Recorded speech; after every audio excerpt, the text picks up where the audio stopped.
Welcome to 10-Minute Zuimonki. Dōgen said, "Someone says, 'I am sick. I am not a suitable vessel. I am not fit for practicing the way. I think I should simply hear the essential points of the Dharma, then live alone in seclusion, take care of my body, help my illness, and pass the rest of my life in that way.' This is greatly mistaken. The ancient sages were not necessarily endowed with bodies of gold and bones of iron. How could the people of old all have been persons of superior capacity? Looking at the time after the Buddha's passing, not much time had elapsed. Looking at the Buddha's own lifetime, not everyone was outstanding. There were good people and bad people. Among the community of monks, there were even those whose evil conduct was beyond imagining. There were also those of the very lowest capacity. Yet, there was no one who, belittling himself and saying, 'I am incapable,' failed to arouse the aspiration for the way. Nor was there anyone who said, 'I am not a suitable vessel,' and therefore did not practice. If in this life you do not practice the way and cultivate yourself, then in what future life will you become a person of ability? When will you become one who is free from illness and then practice the way? Simply to arouse the mind for practice, without concerns for body and life itself, this is the most essential point of learning the way. One of the things I appreciate most about this chapter is how directly it addresses one of the most common excuses in spiritual life. The man who approaches Dōgen is not hostile to practice. He is not dismissing the Buddha way. In fact, he seems quite sincere. But he says, "I am sick. I am not especially capable. I am not suited for rigorous practice." In other words, he believes that before he can truly devote himself to the way, certain conditions must first be met. And if we are honest, many of us think in much the same way. We tell ourselves, "When my health improves, then I will practice seriously. When my work becomes less demanding, then I will devote more time to the Dharma. When my life becomes more stable, then I will begin. When I become a better person, then I will practice." Dōgen's response is remarkably direct. Nobody becomes capable by waiting to become capable. If we postpone practice until our circumstances are ideal, practice never begins. There will always be something that seems to stand in the way. There will always be another obligation, another difficulty, another reason to wait. For Dōgen, the question is very simple. If not now, then when? This is the heart of the chapter.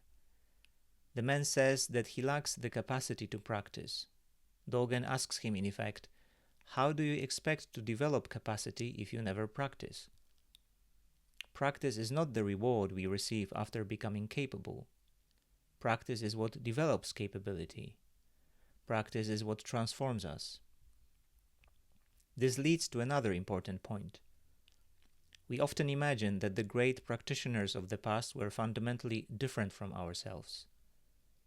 We picture the ancient masters as extraordinary people, gifted, wise, disciplined, and somehow beyond ordinary human limitations. Dōgen refuses to accept this view. He reminds us that among the practitioners of the past there were all kinds of people. Some were intelligent and some were not. Some were virtuous and some struggled greatly. Some possessed natural talents and others did not. What distinguished them was not exceptional ability. It was their willingness to practice. The great masters were not born as great masters. They became what they became through practice. This is a very encouraging teaching. The Buddha way is not reserved for spiritual geniuses. It is open to ordinary people willing to take one step after another. Toward the end of the chapter, Dōgen says that one should arouse the aspiration for the way and practice without concern for body or life. This phrase can sound severe to modern ears, and it is important not to misunderstand it. Dōgen is not encouraging self-hatred. He is not saying that the body is unimportant. nor is he recommending reckless asceticism. Rather, he is speaking about priorities. The sick man wants first to secure comfort, health, and safety, and only afterward to practice. Dōgen reverses the order. He is saying, do not let concern for comfort become an obstacle to the way. Do not allow attachment to security to prevent you from living the Dharma. The body should be cared for, certainly, but it should not become an excuse for postponing practice indefinitely. And this teaching remains surprisingly relevant today.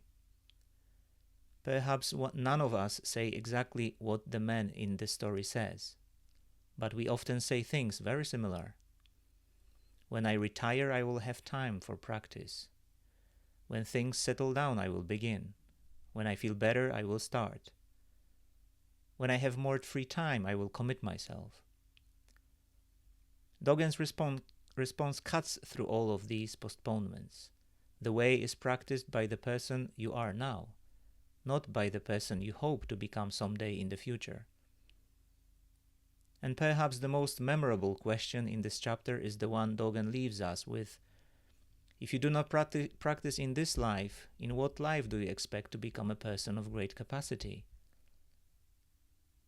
It is a question worth reflecting on, because it turns our attention away from the conditions we wish we had and back toward the opportunity that is already before us. Not tomorrow, not when circumstances improve, but now.